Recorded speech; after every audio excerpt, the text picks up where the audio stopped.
Então, fármacos anticolinérgicos, nós temos que ter a preocupação com pessoas, né, com pacientes idosos. Os efeitos adversos dos anticolinérgicos são mais perigosos nesses pacientes. Então, nós temos que ter essa preocupação maior, né? Particularmente com um comprometimento cognitivo. Tá? Então, isso aqui é uma preocupação. Os geriatras, tá, têm muito medo disso daí. Existe alguns fármacos, embora eles não sejam classificados como anticolinérgicos, mas eles acabam tendo como efeito colateral o bloqueio e receptor muscarínico, como é o caso de alguns antidepressivos, tá, que a gente vai ver. Então, essa é uma grande preocupação que o geriatra ele vai ter. Então, muitos fármacos de uso comum possuem pelo menos um pequeno grau de bloqueio colinérgico, porque eu acabei de dizer agora, né? Esses pacientes são sensíveis ao bloqueio colinérgico, como hipofunção e disfunção colinérgica e a demência, respectivamente. Se associa muito alguns tipos de demência, tá, ao bloqueio colinérgico. Então, e o paciente idoso, ele já tem uma tendência, né, a ter aí algum grau de demência. Então, por isso que pode agravar. E o idoso, né, ele faz uso concomitante com vários fármacos, né? Então, essa é uma grande preocupação, também nessa associação, né, e o uso de um anticolinérgico. Então, os fármacos que possuem efeito anticolinérgico são vistos com cuidado, com cautela, tá, nesses pacientes.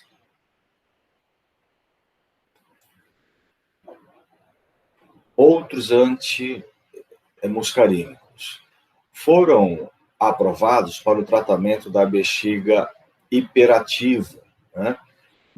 Principalmente em crianças ou até em jovens, né, que não conseguem controlar muito bem a bexiga, que não conseguem, que acabam fazendo aí, vamos supor, xixi na cama, né? Então foram desenvolvidos alguns fármacos, a oxibutinina, a propantelina, a terodilina, tolterodidina, o tróspio, né? Então são fármacos aí anticolinérgicos. A darifenacina e a solifenacina são mais seletivos para o M3, tá? Para o M3. Então, menos ressecamento de boca e constipação, porque é aquilo que a gente já comentou algumas vezes, né? O sistema autônomo, ele está inervado aí em várias partes, né? A nível periférico, eles vão praticamente para o nosso organismo todo. E os receptores são sempre o quê? Os mesmos. Então, é difícil, né, você ter um fármaco que vai agir apenas em um alvo. Ele vai abranger vários alvos. E aí, você, para tratar uma coisa, você vai ter outros efeitos né, que vão de bandeja junto, né? E são esses efeitos que são considerados efeitos adversos. Então, você trata, vamos supor aqui, a bexiga, mas você pode ter a pele seca, você pode ter a boca seca, a constipação, né? Então, você pode ter vários outros efeitos. E por quê? Porque o receptor é o mesmo, né? Por isso que alguns fármacos anticolinérgicos não prosperaram na clínica, né? Porque eles trazem com eles uma carga de efeito adverso muito grande. Muito bem. Anticolinérgico com efeito antissecretor e antiespasmódico. Alguns desses fármacos foram utilizados principalmente com a finalidade de ser antiespasmódico, ou seja, para combater as cólicas intestinais, né? E antigamente a gente tinha alguns desses fármacos usados até em criança, o que é muito perigoso, né? Então, para cólicas, para cólica, até para cólica mesmo menstrual, para evitar a contração prematura de útero, o Dactil. Então, são fármacos que acabam bloqueando, né, o receptor, tendo algum efeito que a gente visa, mas você tem que esperar junto com isso outros efeitos do bloqueio colinérgico. Isso é inevitável.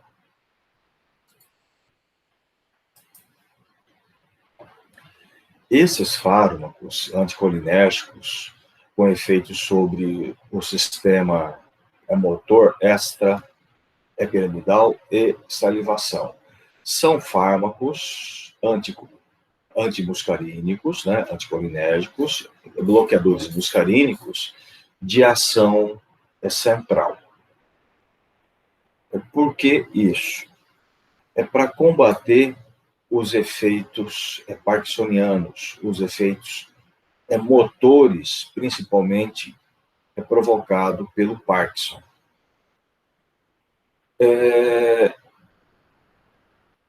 A nível de um centro nervoso, o centro nigroestriatal, ele controla toda a parte motora.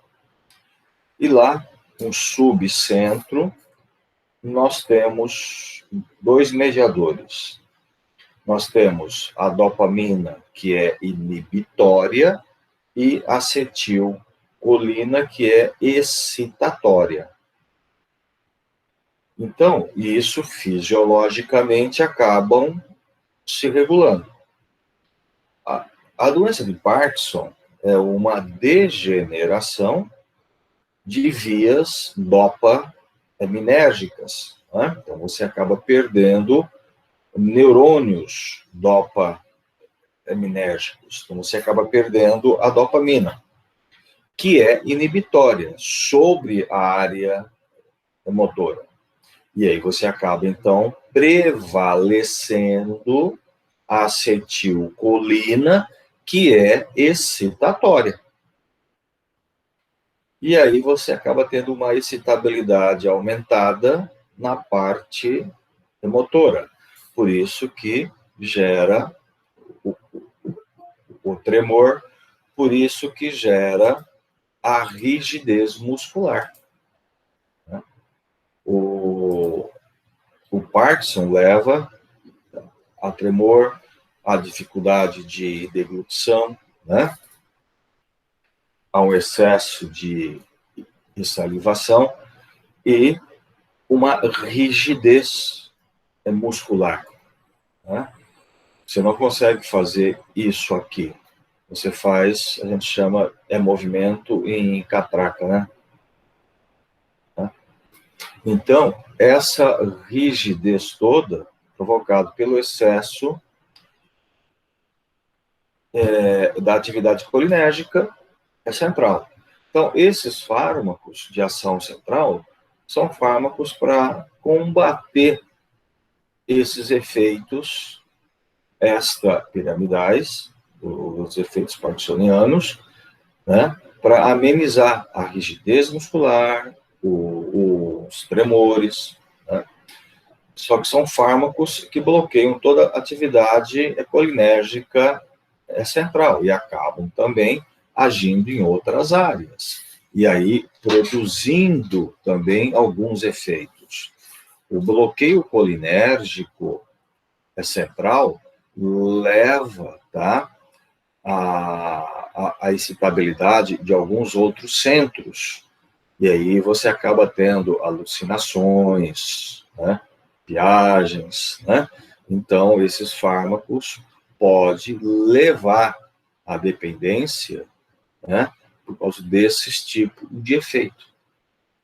Esses fármacos acabaram sendo controlados para que você não tivesse o abuso, né, no uso desses fármacos. Ok, gente? Tá dando para entender? Qualquer problema, vocês me chamem aí, por favor. Muito bem. Gente, existe aí uma outra classe de fármacos, tá, chamada colinérgicos indiretos ou anticolinesterásicos. Muito bem. O que é isso?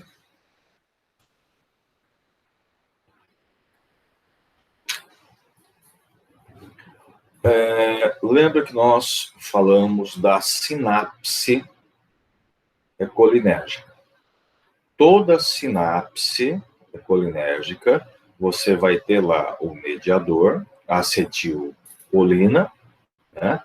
E o receptor pós, e normalmente um receptor pré, colinérgicos. Muito bem. E eu tenho na sinapse uma enzima que é responsável pela degradação do excesso desse mediador. Essa enzima, presente na sinapse colinérgica, é acetilcolinesterase. Nós também temos a butiril, né? Mas a mais importante aí, acetilcolinesterase. Muito bem. Muitas vezes, tá, principalmente aonde houver receptores nicotínicos, eu não consigo utilizar fármacos com atividade nicotínica. Por que não? Porque o nicotínico, ele vai estar em alguma sinapse efetora colinérgica, mas ele está presente também em gânglios. E tanto gânglios parasimpáticos quanto gânglios simpáticos. Então, não tenho interesse clínico em fármacos agonistas e nicotínicos, porque se eu estimular o nicotínico, eu vou estar estimulando todos os gânglios. Eu vou ter atividade simpática e atividade parasimpática. E aí, eu não sei, eu preciso ver o predomínio dessas fibras em cada órgão. Então, nós não trabalhamos, tá, muito bem, com fármacos agonistas nicotínicos. Mas nós trabalhamos com fármacos indiretos, ou seja, eu quero ter um aumento da atividade na sinapse efetora. E na sinapse efetora, eu tenho acetilcolinesterase.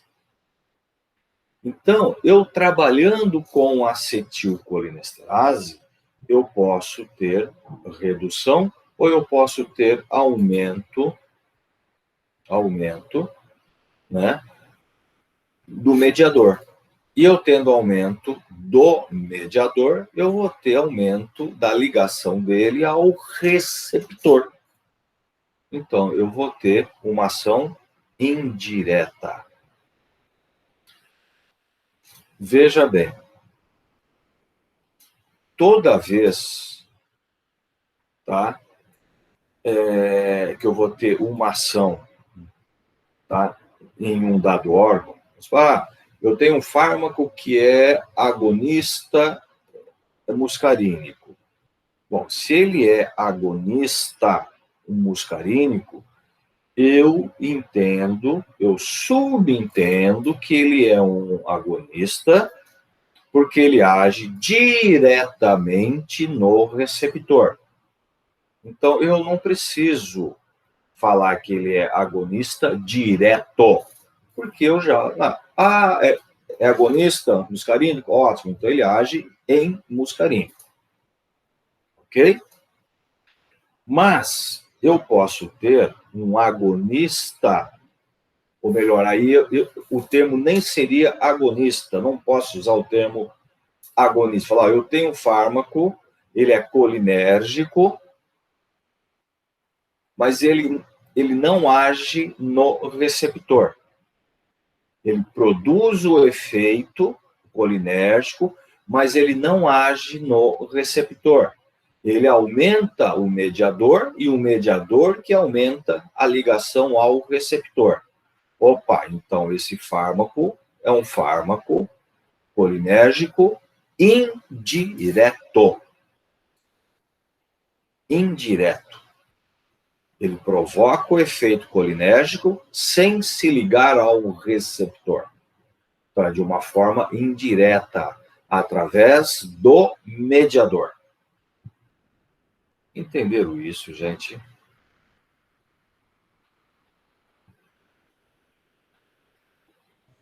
Professor, o senhor pode explicar novamente, por favor?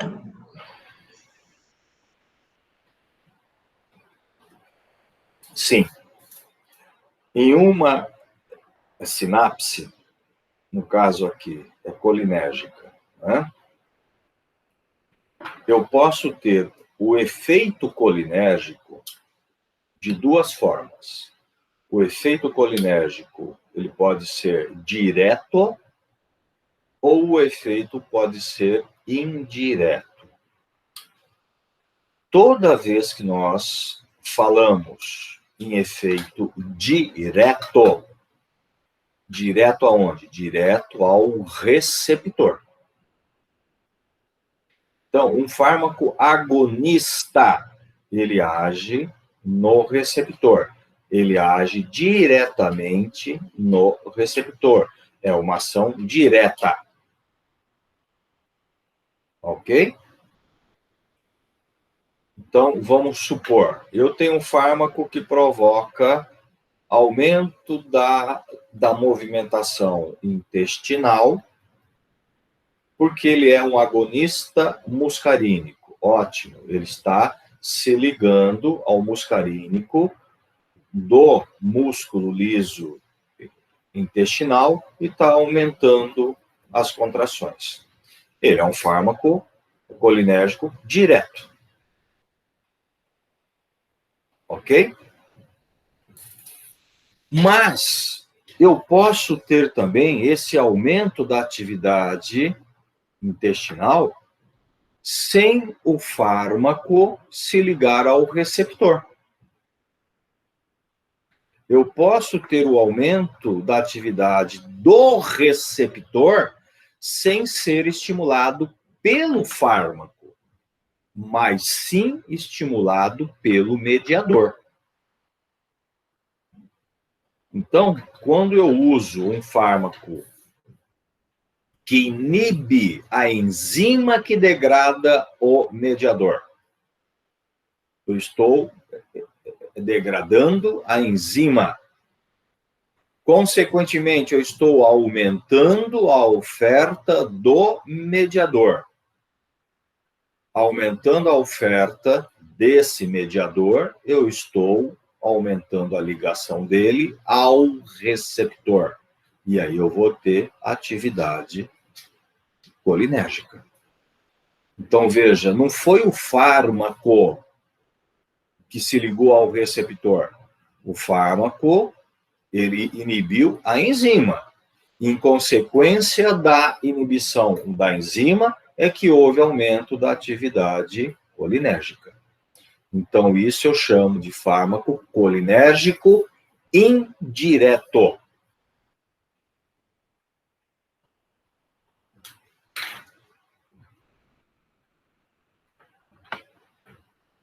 Melhorou? Melhorou sim, professor, obrigada. Então, essa classe, gente, de fármacos indiretos ou anticolinesterásicos, tá? Tem aí dois lados. Tem um lado clínico, né, que a gente usa, mas também tem o lado aí, vamos supor, o lado triste da coisa, né? Em muitos fármacos usados até em guerra química. Não sei se vocês já ouviram falar do gás sarin, gás mostarda, né? Que foram já utilizados em guerra química, né? Foi um dos motivos para os Estados Unidos invadirem o Iraque. Enfim, é um medo muito grande desses gases, a guerra química. Foram gases já utilizados na Segunda Guerra Mundial. Esses gases são agentes colinérgicos indiretos. São substâncias anticolinesterásicas que agem irreversivelmente. Tá?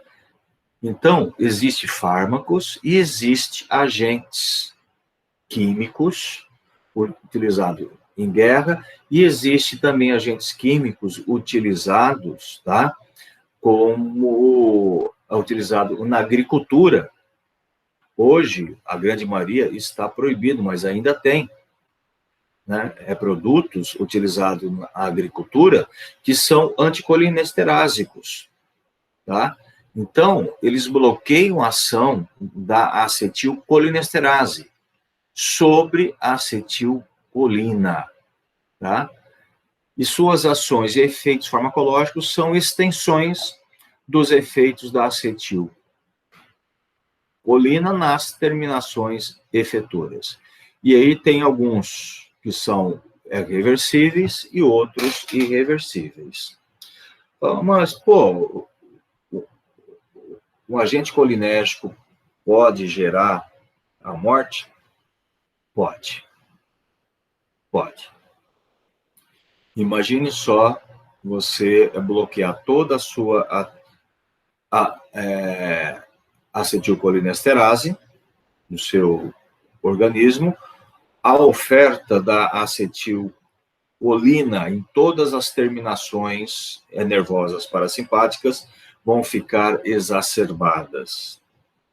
Veja alguns exemplos de efeitos que você pode ter. Aumento excessivo de transpiração, salivação, então você já começa a desidratar. Contrações excessivas intestinal, renal, então você já começa a ter cólicas horríveis e começa a evacuar, a bexiga a se contrair, você começa a urinar incontrolavelmente, você não consegue mais controlar, tá? A nível central, você tem aquele aumento excessivo da atividade colinérgica, motora, você começa a ter contrações, convulsões, né? E sem falar que a nível respiratório você passa a ter broncoconstricção e a nível cardíaco você passa a ter bradicardia e até aí evolui para parada cardiorrespiratória. Então, mata e mata em pouco tempo, tá? Então, são substâncias extremamente perigosas, tá? Extremamente perigosas. Hoje não, né? Mas eu comecei nessa área há muitos anos, né? Eu estou aí no ramo há quase uns 40 anos. Antigamente, se hoje o controle já né, é meia boca, imagine isso há 30, 40 anos, né? E não podia utilizar certos inseticidas já naquela época, que era muito perigoso. Mas se usavam, e era muito comum as pessoas se intoxicarem com isso daí. Tinha muitos casos de intoxicação. Porque essas substâncias são altamente lipossolúveis. Esses inseticidas que eram utilizados na lavoura eram extremamente lipossolúveis.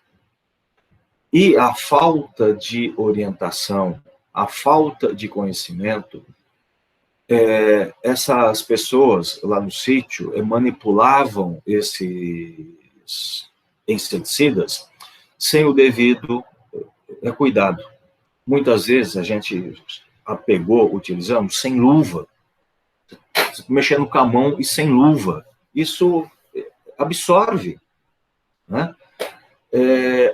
Quando não, pulverizando com máquinas, né? Aquelas máquinas costais, né?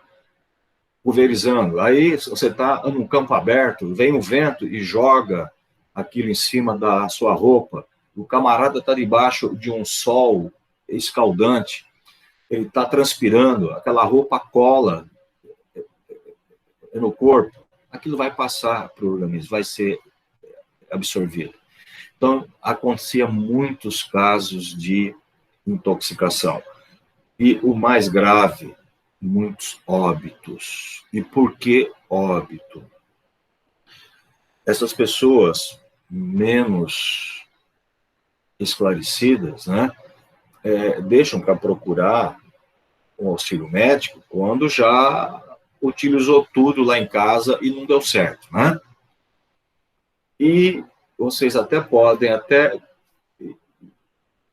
responder aqui agora. Se tá intoxicado por alguma coisa, o que é a primeira coisa que a sua avó a sua mãe, vai mandar você tomar? Vai tomar o quê?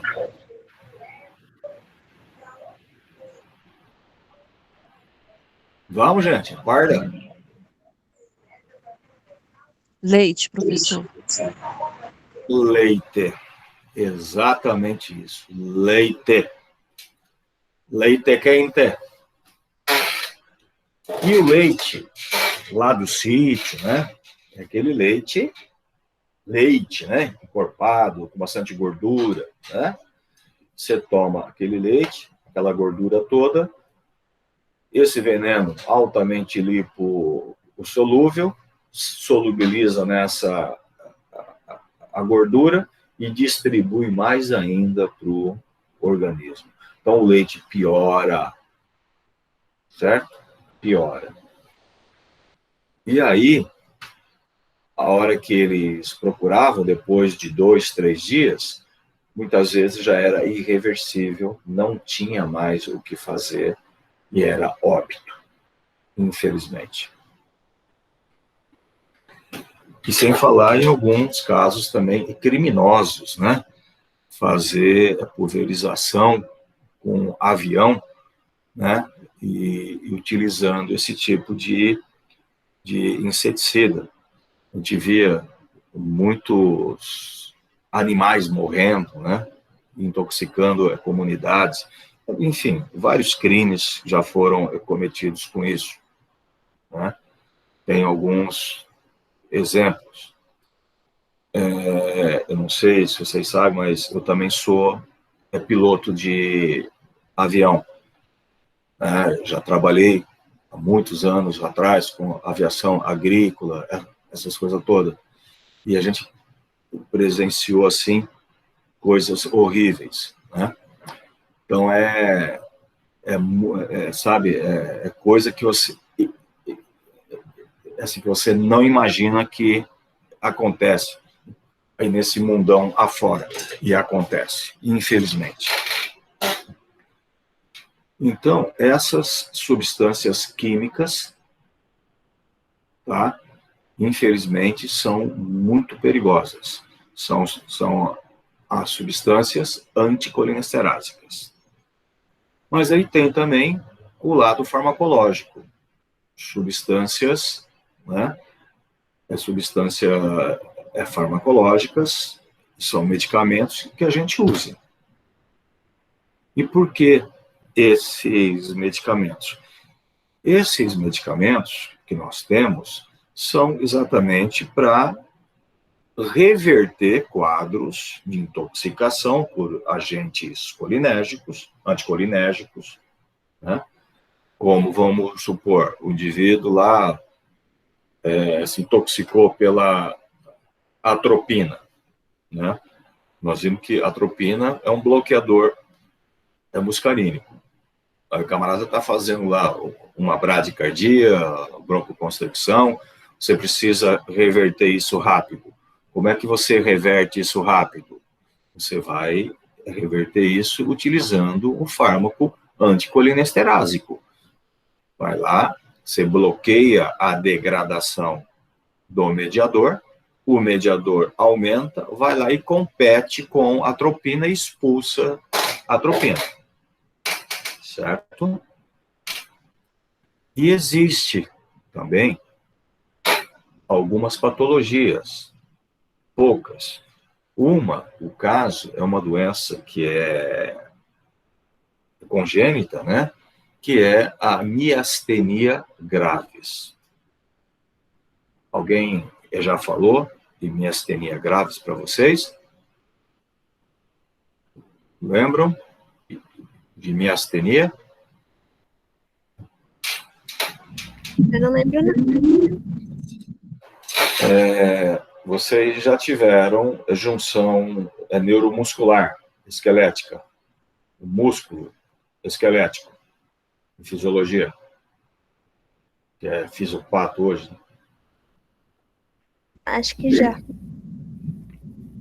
Bem, todo músculo esquelético chega o nervo, né, e faz uma sinapse com a fibra muscular, numa área chamada placa motora, né, e essa placa motora, essa sinapse, eu tenho lá a acetilcolina e o receptor é nicotínico. É uma das exceções, né, onde eu tenho o receptor nicotínico no órgão, no músculo esquelético.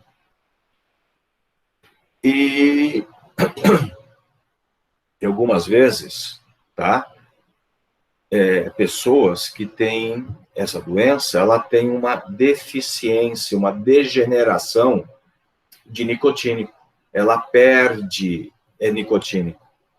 E aí ela vai perdendo a força muscular. Então, para esses pacientes, a gente dá um fármaco anticolinesterásico, fármaco que inibe o mediador, inibe a enzima, aumentando a oferta do mediador, para aumentar a ligação aos poucos nicotínicos que restam, para aumentar a força de contração. É do músculo, certo? Então, isso, tá, é que nós utilizamos, são fármacos anticolinesteráticos. Tá? Então, utilizado para esse fim.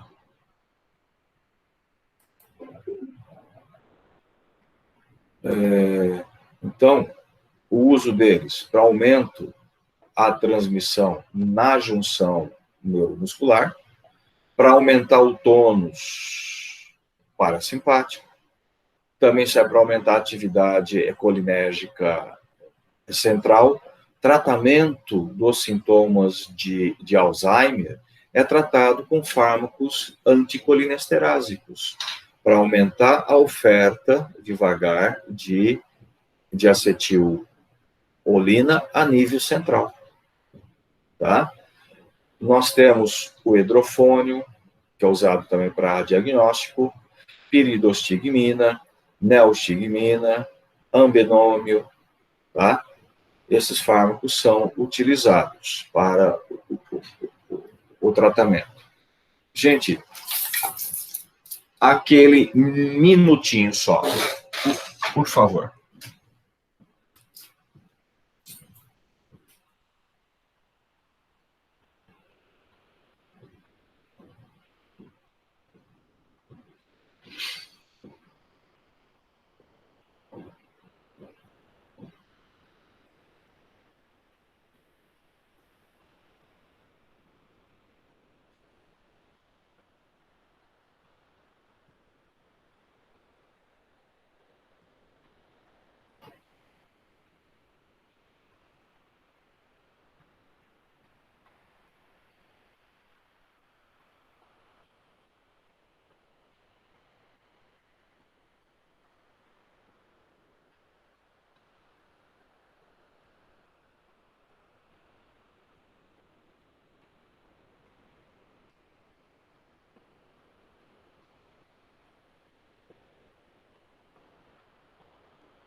Vamos lá, gente.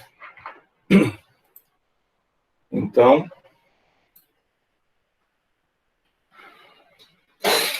são os usos, né, desses fármacos anticolinérgicos. E, hoje,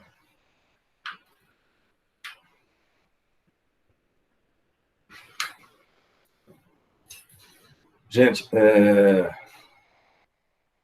vocês estão vendo aí, né, todo dia, a televisão, o kit intubação, né? Kit intubação. O que é um kit intubação? Além de sedativos, né, para fazer a pessoa dormir, né, ter uma amnésia, não recordar daquilo que está acontecendo, mas existe também uma substância que a gente chama de curare. Vocês conhecem o curare?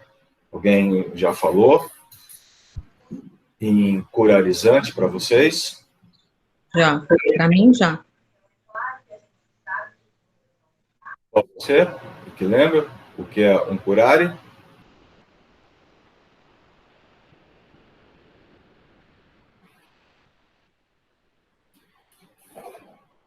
Vamos, gente!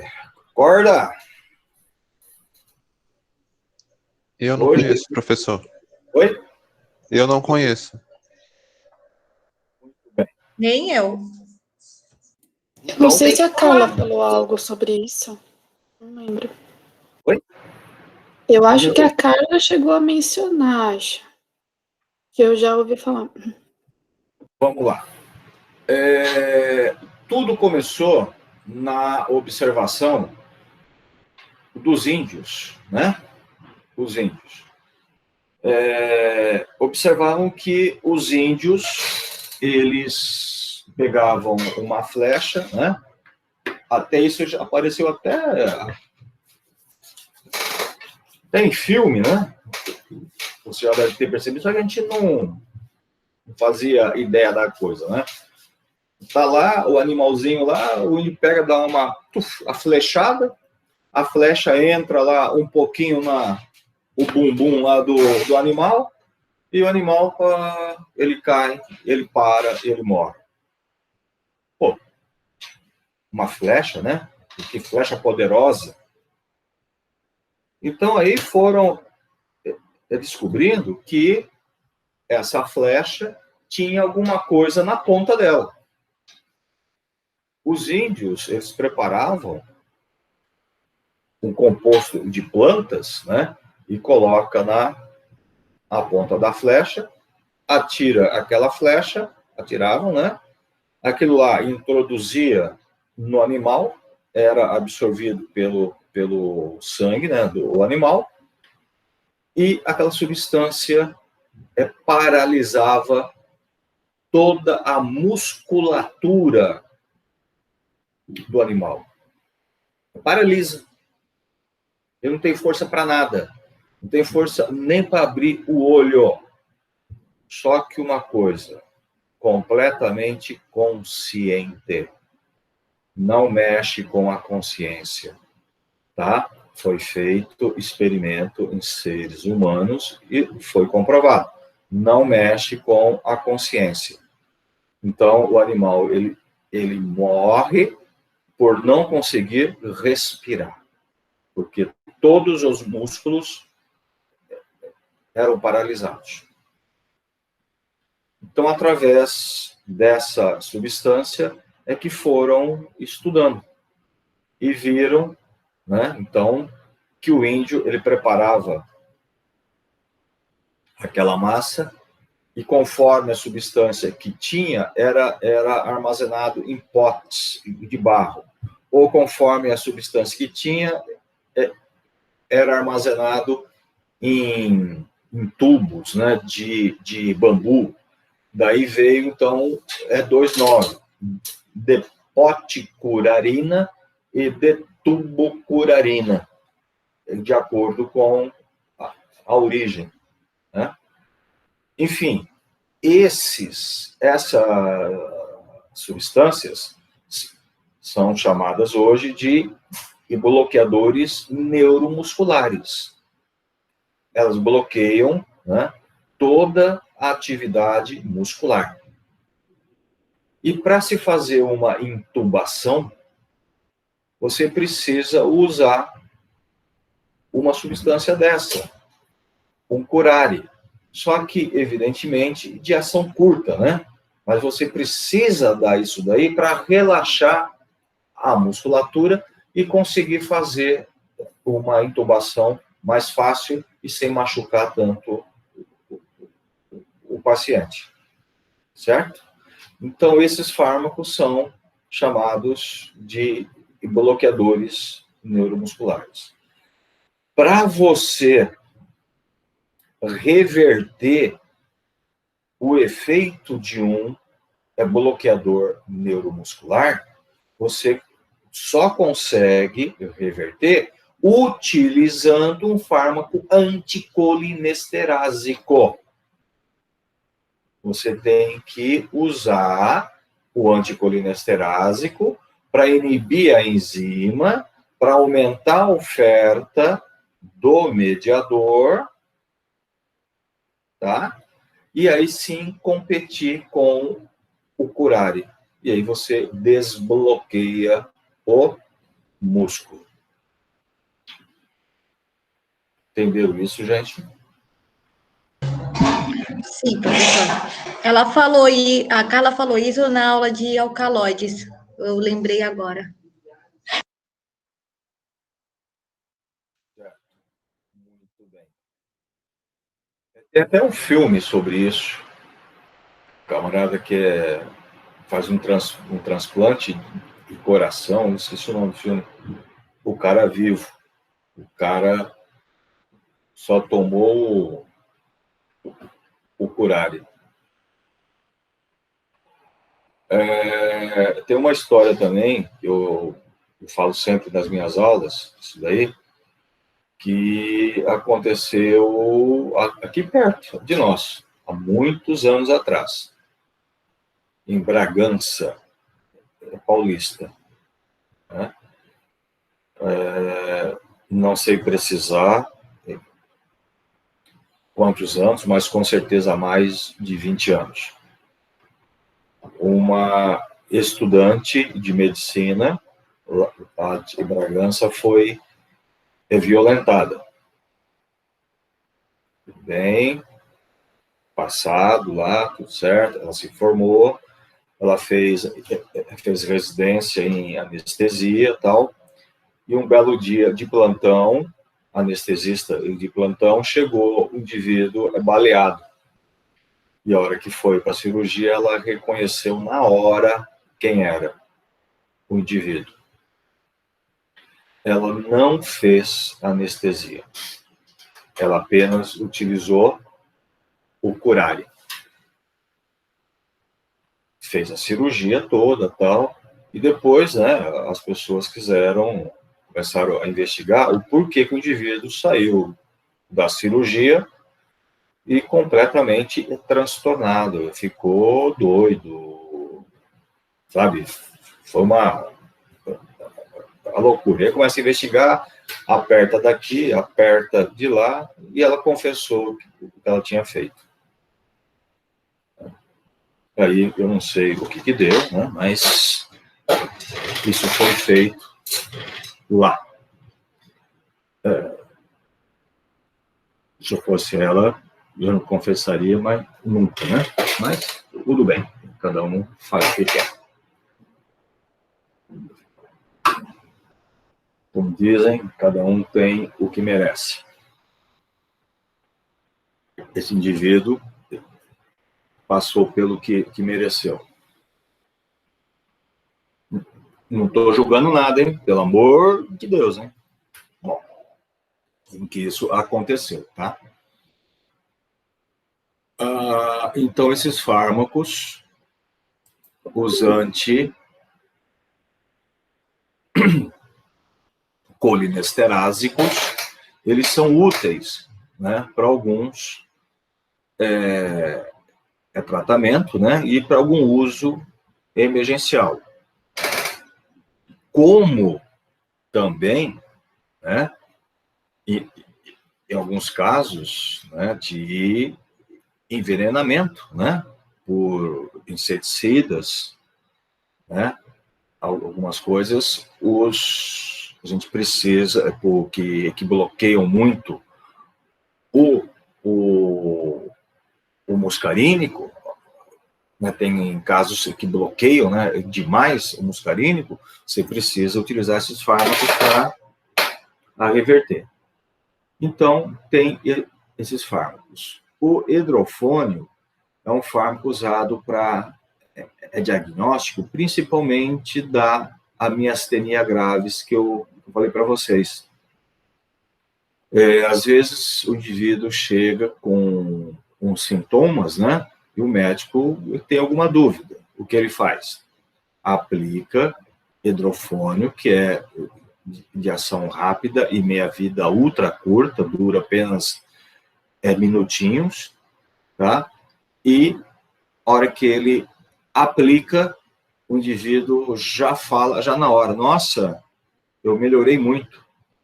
Daí, 5 minutinhos, nossa, piorei já de novo. É confirmado a miastenia graves. Então, está aqui a miastenia, né, doença na transmissão sináptica da placa, motora no músculo esquelético, leva à fadiga fácil e recuperação lenta da atividade muscular. Leva à atonia de músculo e tal. Intoxicação. No caso também, em diatonia, né, de músculo liso, também posso utilizar esses fármacos anti-colinesterásicos. Intoxicação por drogas antimuscarínicas, né? O camarada se intoxicou aí com atropina, com Buscopan, ou com algumas plantas, né, tóxicas que têm atividade antimuscarínica. Então, esses fármacos são úteis para isso. O mais utilizado hoje, né, a gente usa bastante hoje os colinérgicos indiretos para sintomas de Alzheimer, né? É o uso oral, são fármacos que estão sendo utilizados. Se realmente funciona, a gente não tem aí grandes resultados, né? Então, nós temos a tacrina, ela é hepatotóxica, a donepezila, a rivastigmina e a galantamina, que está sendo bastante utilizada. Toxicidade dos anticolinesterásicos, intoxicação no uso, né, de inseticidas e pesticidas, ou na superdosagem no uso terapêutico, aquilo que a gente já comentou. E quais os sinais que a gente vai ter? Broncoconstricção, acúmulo e secreções respiratórias, músculos respiratórios enfraquecidos ou paralisados e paralisia respiratória central, entre outros. O tratamento, antídoto usado é a atropina e possivelmente regeneradores de acetilcolinesterase, que é a pralidoxina. Aqueles casos que eu falei, né, que a gente tinha muito antigamente, as intoxicações de agricultores, essas coisas, né, a gente não conseguia salvar, muitas vezes, porque a inibição, ela já tinha amadurecido, a gente chama assim, né? Para você utilizar um regenerador de enzima, a pralidoxina, você tem horas para fazer isso. Eu não me lembro, esqueci de observar, mas, se eu não me engano, é até 16 horas que você precisa aplicar a pralidoxina. E como eu disse, esse pessoal, né, primeiro eles tentam tudo lá em casa, né, chá disso, chá daquilo, e vai, e quando vão para procurar o serviço médico, já se passaram 24, 48 horas, e aí você não tem muito o que fazer, tá? E muitas vezes, infelizmente, evoluíam para óbito. E uma outra coisa que, infelizmente, ainda tem acontecido, né, é intoxicação preposital, né, com um produto que é usado para matar ratos, né, o famoso chumbinho, né? O chumbinho é da mesma classe, gente, é um anticolinesterase. O chumbinho, ele mata, tá? Se não procurar um atendimento rápido, ele se torna também irreversível, e aí mata, tá? Então, tem que tomar muito cuidado com isso, né? Infelizmente, tem gente que faz isso, né? Põe chumbinho aí em comida de mendigo, né? E dá, nossa, absurdo, gente. Meu Deus do céu. Já aconteceu de pôr em bolo de aniversário, enfim. É complicado. O chumbinho, ele mata, tá? Se não for feito o tratamento rápido mata, tá? Então, ele é também um agente anticolinesterase. Ok? Então, a primeira coisa que tem que ser feito é bloquear os muscarínicos, né? Então, você usa atropina. A atropina vai bloquear, né, a bradicardia, vai bloquear a broncoconstricção, alguns outros efeitos. Mas o efeito central, que é principalmente a nível nicotínico, não bloqueia. O indivíduo ele continua tendo convulsões, contraturas, tetania, entendeu? Então, é muito complicado. O tratamento é atropina e regeneradores. No caso, a pralidoxina.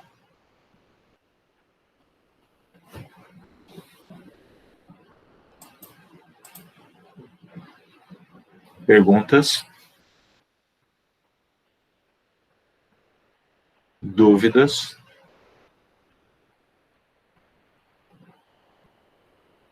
Não, professor.